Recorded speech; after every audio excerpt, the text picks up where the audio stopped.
അസ്സലാമലൈക്കും. തമ്പനിയിൽ കണ്ടില്ലേ, അത് തന്നെ കാര്യം. ഈ റംസാൻ മാസത്തിൽ നോമ്പൊക്കെ നോറ്റിട്ട് നല്ല രീതിയിൽ ഇരിക്കേണ്ട ഒരു മുസ്ലിം പെൺകുട്ടി അവളുടെ എൻഗേജ്മെന്റ് കഴിഞ്ഞതാണ്. നോമ്പ് കഴിഞ്ഞിട്ട് അവളുടെ കല്യാണം ഉറപ്പിച്ചിരിക്കുന്ന ഒരു പെൺകുട്ടിയാണ്. കല്യാണം നടത്താൻ വേണ്ടിയിട്ട് ഇരിക്കുകയായിരുന്നു. അപ്പോഴേക്കും അവൾ ഒരു അന്യമതസ്ഥന്റെ കൂടെ ഒളിച്ചോടി പോയിരിക്കുകയാണ്. സാമ്പത്തികമായിട്ടൊക്കെ നല്ല രീതിയിൽ കഴിയുന്നതാണ് ഇവള്. അവൾക്ക് അത് കൂടാതെ അവൾക്കൊരു ജോലിയും ഉണ്ട്. അവൾ ജോലി ചെയ്യുന്ന സ്ഥാപനത്തിലെ അവിടുത്തെ ഒരു ഡോക്ടറുടെ ഭാര്യയുടെ ഡ്രൈവർ ഉണ്ട്. ഡ്രൈവറുടെ മകന്റെ കൂടെയാണ് ഇവൾ ഒളിച്ചോടി പോയത്.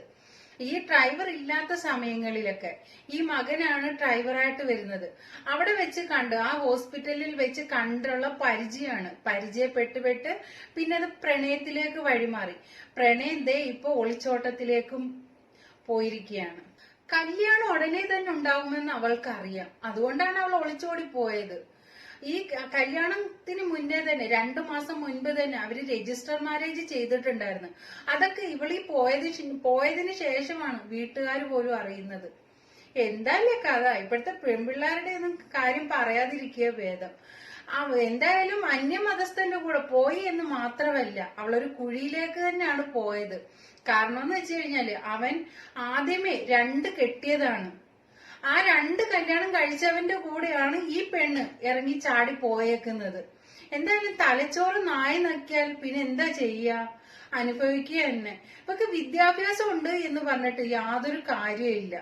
അതല്ലേ ഒരു 3-ാം കെട്ടുകാരന്റെ കൂടെ അവള് സുഖ സൗകര്യം ഒക്കെ നോക്കിയിട്ട് അവൾ ഏതാണ്ട് നിധിയാണെന്ന് പറഞ്ഞിട്ട് 3-ാം കെട്ടുകാരന്റെ കൂടെ ഇറങ്ങി ചാടി പോയേക്കുവാണ്.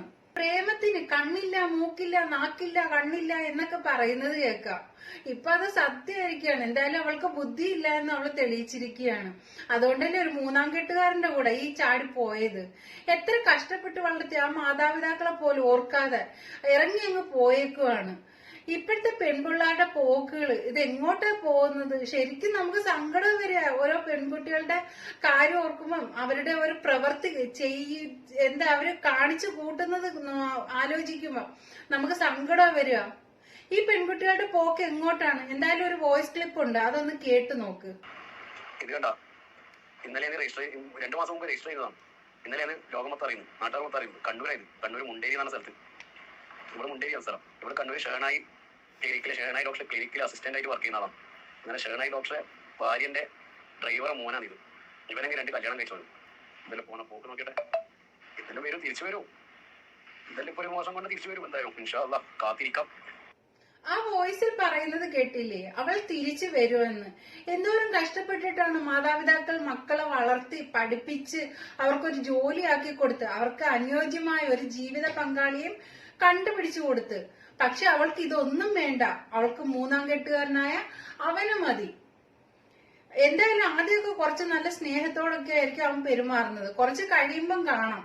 അപ്പൊ അവൾക്ക് തിരിച്ച് വീട്ടിലേക്ക് വരാൻ പറ്റുമോ? ആ മാതാപിതാക്കളുടെ മുഖത്ത് നോക്കാൻ പറ്റുമോ? ആ മാതാപിതാക്കള് ഇപ്പോഴും അവരുടെ കണ്ണുനീര് തോർന്നിട്ടില്ല. അത്രയ്ക്ക് ഓമനിച്ച് ലാളിച്ച് വളർത്തിയ മകളാണിത്. എല്ലാ പെൺകുട്ടികളുടെയും കാര്യം ഇതൊക്കെ തന്നെയാണ്. തന്റെ മക്കൾ തെറ്റൊന്നും ചെയ്യില്ല എന്ന് കരുതിയിരിക്കുന്ന എല്ലാ മാതാപിതാക്കൾക്കും ഇതൊരു പാഠമാണ്. അവർക്ക് നല്ല വിദ്യാഭ്യാസവും ഇഷ്ടഭക്ഷണവും ഒക്കെ കൊടുത്ത് ലാളിച്ച് സ്നേഹിച്ച് വളർത്തുമ്പോൾ അവർക്ക് മനുഷ്യത്വം എന്ന് പറയുന്നത് പഠിപ്പിച്ചു കൊടുക്കണം. മതവിദ്യാഭ്യാസം കൊടുക്കണം. അതൊക്കെ ചെയ്യാത്തതിൻ്റെതായിരിക്കാം ഈ കാട്ടിക്കൂട്ടുന്നത്. എന്നാൽ അതൊക്കെ ചെയ്താലും ഇപ്പോഴത്തെ പെൺകുട്ടികൾ പോകാനുള്ളത് പോകും. പക്ഷെ പറഞ്ഞിട്ട് കാര്യമില്ല, ഇപ്പോഴത്തെ കാലം അതാണ്. ഇങ്ങനെ ഇറങ്ങിപ്പോയി ആ 3-ാം കെട്ടുകാരന്റെ കൂടെ സന്തോഷമായിട്ട് ജീവിക്കാൻ കഴിയുമെന്ന് തോന്നുന്നുണ്ടോ? ഒരിക്കലുമില്ല. പ്രത്യേകിച്ച് ആ മാതാപിതാക്കളുടെ ശാപം, കണ്ണുനീര്, അതൊരിക്കലും ഉണങ്ങത്തില്ല. ആ ഒരു കണ്ണുനീര് ഒരിക്കലും പറ്റത്തില്ല. ഈ കാട്ടിക്കൂട്ടിയത് ഒരിക്കലും അവരുടെ മനസ്സിൽ നിന്ന് പോകത്തുമില്ല. അത്രയ്ക്ക് സ്നേഹിച്ചും ലാളിച്ചും വളർത്തിയതാണ് അവൾ ഒരിക്കലും ഇങ്ങനെ ചെയ്യുമെന്ന് ആരും കരുതിയില്ല. അത്രയ്ക്ക് നല്ല രീതിയിലായിരുന്നു അവളുടെ ആക്ടിങ്ങും പെർഫോമൻസും, അവളുടെ ആ നിന്നത് ജീവിത ശൈലി. ഒരിക്കലും വിചാരിച്ചില്ല അവൾ ഇങ്ങനെ പോകുമെന്നുള്ളത്. ഇപ്പോഴത്തെ പെൺകുട്ടികളുടെ പോക്ക് കാണുമ്പോൾ ശരിക്കും പറഞ്ഞാൽ നമുക്ക് വിഷമം ഉണ്ടാകുന്നു. അവരുടെ മനസ്സിൽ എന്താണെന്ന് പോലും നമുക്ക് ചിന്തിക്കാൻ പോലും കഴിയില്ല. ഈ പെൺകുട്ടികളുടെ എടുത്തുചാട്ടം അത് സ്വയം മരണത്തിലേക്ക് കലാശിക്കുമെന്ന് ഇവര് ചിന്തിക്കുന്നില്ല. ഇവരെന്ന് പറഞ്ഞാല് ഇപ്പൊ കാണുന്നതാണ് ഭൂമിയിലെ സ്വർഗം എന്ന് പറഞ്ഞിട്ടാണ് ഇവര് ചാടി പോകുന്നത്. കുറെ കഴിയുമ്പോഴാണ് അത് നരകമായിരുന്നു എന്ന് മനസ്സിലാവുന്നത്. അപ്പോഴേക്കും തിരിച്ചു വന്നാല് അത് അംഗീകരിക്കാൻ ആർക്കും പറ്റത്തുമില്ല. അവസാനം അവരുടെ ജീവിതം അവസാനിപ്പിക്കുക അല്ലാതെ വേറൊരു വഴിയുമില്ല. ഒരിക്കലും വീട്ടുകാർക്ക് അംഗീകരിക്കാൻ പറ്റാത്ത ബന്ധത്തിലേക്കാണ് ഇവരൊക്കെ ഈ ചാടി പോകുന്നത്. അതൊക്കെ മനസ്സിലാക്കിക്കൊണ്ട് അറിഞ്ഞു വെച്ചുകൊണ്ട് ആ ബന്ധത്തിലേക്ക് ഇവര് ചാടി അങ്ങ് എന്തിനാണ് അതിനകത്തോട്ട് പോയി പെട്ടുകൊടുക്കുന്നത്? അതൊന്നും ഇവർക്ക് ചിന്തിക്കാനുള്ള കഴിവും ഇല്ല, ഒരിതും ഇല്ല. അപ്പൊ കാണുന്നു ഇതാണ് സ്വർഗം എന്ന് കരുതിയിട്ട് അവരങ്ങ് ചാടി പോവുകയാണ്. എന്തായാലും ആ മാതാപിതാക്കൾക്ക് ഇതൊക്കെ സഹിക്കാനും ക്ഷമിക്കാനും ഒക്കെയുള്ള മനസ്സ് പടച്ചവൻ കൊടുക്കട്ടെ.